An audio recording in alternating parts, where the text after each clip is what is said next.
नाजरीन, जनाब ताहिर मजीद साहब जो है जापान में एक पिछले 8-10 साल से मुकीम हैं और ये पाकिस्तान की तरफ से जो है जापान में जापानी हुकूमत की टोक्यो मेट्रोपॉलिटन जो हुकूमत है उसकी तरफ से इन्हें पाकिस्तान का सयाहती सफ़ीर भी मुकर्रर किया गया और ये पिछले कई सालों से जो है पाकिस्तानी और दूसरे ममालिक के जो लोग हैं उनकी फलाह बहबूद के लिए काम कर रहे हैं और जापान में मुकीम पाकिस्तानी जो कम्युनिटी है इसमें इन्हें बड़ी इज़्ज़त व एहतराम की निगाह से देखा जाता है। इनके फलाही कामों की वजह से माशाल्लाह तालीम याफ्ता और सुलझे हुए इंसान है, हर दिल अजीज शख्सियत है। और इस वक्त ताहिर मजीद साहब ने आज जो है भुट्टो हाउस में, टोक्यो भुट्टो हाउस में, जिसके बानी जो हैं साईं सलीम शेरू हैं और यहाँ पर आज चूँकि एक पार्टी का इनेकाद किया था साईं सलीम शेरू ने, इस मौके पे ताहिर मजीद साहब ने अपनी एक फलाही तंजीम जिसका नाम इन्होंने आवाज़ इस्लाम रखा है उसके बारे में कुछ ये कहना चाहेंगे। आइए हम इनके तासुरात सुनते हैं। जी ताहिर साहब, प्लीज़ आप बताइए कि इस्लाम से आवाज़ इस्लाम की जो तंजीम आपने कायम की है, इसका ऐलान किया है, इसके अगराज़ व मकासद क्या हैं? बिस्मिल्लाहिर्रहमानिर्रहीम।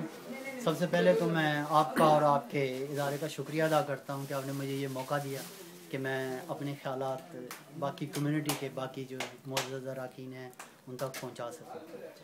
तो मैं काफ़ी सालों से ये काम कर रहा हूँ और जो पाकिस्तानी जो जेलों में हैं उनके लिए भी उनसे मिलने जाता हूँ, उनकी जो तकालीफ़ हैं उन्हें पूछता हूँ और वो मैं सूबाई जो लोकल गवर्नमेंट्स हैं उन तक और जो मरकज़ी गवर्नमेंट है और मिनिस्ट्री ऑफ जो जस्टिस है उन तक भी पहुँचाता हूँ। तो फिर उसके बाद मुझे अल्लाह ताला ने मौका दिया कि भी मैं एज ए एम्बेसडर एक इंटरनेशनल एयरपोर्ट की PR के लिए भी काम करता रहा हूँ। तो वहाँ से मेरी बहुत सारे जो ब्यूरोक्रेट्स हैं उनके साथ मेरी मुलाकात हुई, जो अरकान असम्बली हैं उनके साथ मेरी दोस्ती हुई। तो वहाँ से फिर मैंने एक और तंजीम ज्वाइन की, तो उसे जो है वो लोकल गवर्नमेंट जो है वो उसे उसकी फ़ंड रेजिंग करती है, वो ही उसके लिए फ़ंड प्रोवाइड करती है। उसका मकसद जो है वो जापान में सियाहत को फ़रोग़ देना है और टूरिज़म की जो सनत है आजकल आप लोगों को पता है कि ज़लज़ले के बाद जो है वो काफ़ी हद तक नीचे चली गई थी। तो एयरपोर्ट भी आप जाएं तो वीरान से लगते हैं, वो रौनक वो लाइट और वो चीज़ें नज़र नहीं आती आप लोगों को। तो इस चीज़ को मद्देनज़र रखते हुए उन्होंने कुछ लोगों को अपॉइंट किया था कि वो जो है अपने एरिया में या अपने शहर में या अपने इर्द गिर्द जो है वो जापानीज़ का बिहेवियर चेक करें कि वो फॉरेनर्स के साथ किस तरीके से बिहेव करते हैं, शॉपिंग करते हुए उनके साथ वो किस हद तक कोऑपरेट करते हैं। और अगर कोई बंदा इसमें जो उनके साथ मिसबिहेव करता है तो उसके लिए ये है कि अगर हम उसकी रिपोर्ट करें तो फिर उसे पहले क्लासें लेनी पड़ती हैं, जैसे ड्राइविंग लाइसेंस में है, उसे बताया जाता है कि फॉरेनर्स के साथ तुमने किस तरीके से बात करनी है। और अगर वो फिर भी उसकी शिकायत आए तो उसका लाइसेंस टेम्परेरी तौर पे रोक दिया जाता है।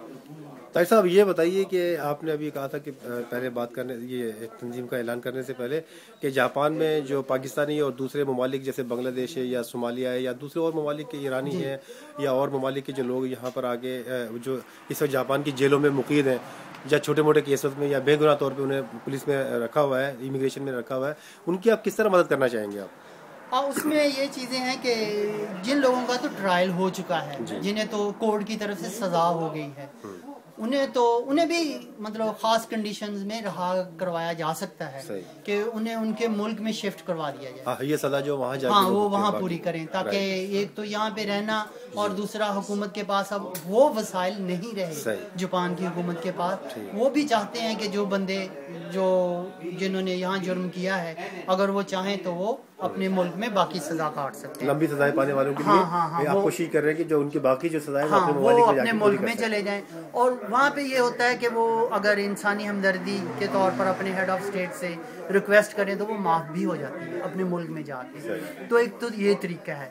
दूसरा ये है कि बाद लोग जो हैं जिन पे कोई ट्रायल भी नहीं है, पुलिस वाले हैं जो फॉरेनर्स को अच्छा नहीं समझते, ऐसे पकड़ लिया, उसे बंद कर दिया 2-4 दिन के लिए, 15 दिन के लिए, इमिग्रेशन ने कहीं छापा मारा तो वो उठा के ले जाते हैं और वो उनके पास टाइम नहीं होता या किसी वजह से वो उन्हें कोर्ट में पेश नहीं करते। तो ऐसे लोगों को छुड़वाने के लिए मैं हर वक्त तैयार हूँ। उसके लिए ये है कि अगर कोई वकील की ज़रूरत होती है तो वो भी हम फ्री देते हैं। ताहिर भाई, इसके लिए ये जो आप जैसे आपने कहा कि वकील की फीसों के लिए इसका जो फंड्स या इसका जो बजट जो है वो आपको कौन प्रोवाइड कर रहा है? हाँ, उसमें ये है कि टोक्यो से भी बहुत सारे लोग हैं। अच्छा। जो मुखैर लोग हैं, जापानीज़ जो हैं वो भी हैं, फॉरेनर्स भी हैं, दूसरे मुल्कों से भी हैं, लेकिन लोकल गवर्नमेंट भी हमें सपोर्ट करती है और वो उसमें बहुत सारे पैसे भी देती हैं और उसमें हम टिकट भी देते हैं, उस बंदे को कपड़े भी लेके देते हैं, उसको गिफ्ट भी लेकर देते हैं। और मतलब ये नहीं कि वो चाहे कि जी मुझे अब आप एक प्लाज्मा टीवी लेकर, ऐसा नहीं है, लेकिन थोड़े बहुत जो उनकी फैमिली के लिए गिफ्ट वगैरह भी देते हैं। बहुत शुक्रिया ताहिर साहब आपका, और अल्लाह ताला हमारी दुआ है कि अल्लाह ताला आपको आपके मकासद में और आपकी इस्लाम आबादी इस्लाम जो तंजीम है इसमें और फ़रोग हो, और आप जो है अल्लाह ताला आपको इतनी हिम्मत, इतनी तौफीक दे कि आप पाकिस्तानियों की बजाय दूसरे पाकिस्तानियों के अलावा दूसरे ममालिक के जो लोग जो बेगुनाह या मासूम लोग हैं यहाँ पे जेलों में, आप उनकी मदद करने का काबिल हो। और हमें उम्मीद है कि पाकिस्तानी कम्युनिटी जो जापान में मुक़ीम है वो भी आपके साथ साथ पूरा ताउन और मदद करने के लिए तैयार होगी। आपका बहुत शुक्रिया। शुक्रिया जनाब, बड़ी नवाजिश, बड़ी मेहरबानी। और एक चीज़ मैं इसके लिए है कि चूँकि आपका ताल्लुक मीडिया से है, तो अगर आपके जहन में भी या आपके इल्म में कोई ऐसी बात हो कि जो हम कहना चाहें, कुछ सजेशन देना चाहें, तो वो भी दे सकते हैं। दूसरा ये कि अगर कोई ऐसा बंदा आपके इल्म में हो कि जो बगैर ट्रायल के यहाँ पे फंसा हुआ है, तो उसकी मदद के लिए मैं 24 घंटे तैयार हूँ। हर तरीके से उसकी मदद की जाएगी और उसे उसके मुल्क में वापस भेजा जाएगा। शुक्रिया ताहिर मजीद साहब, बहुत शुक्रिया जी, बहुत नवाजिश।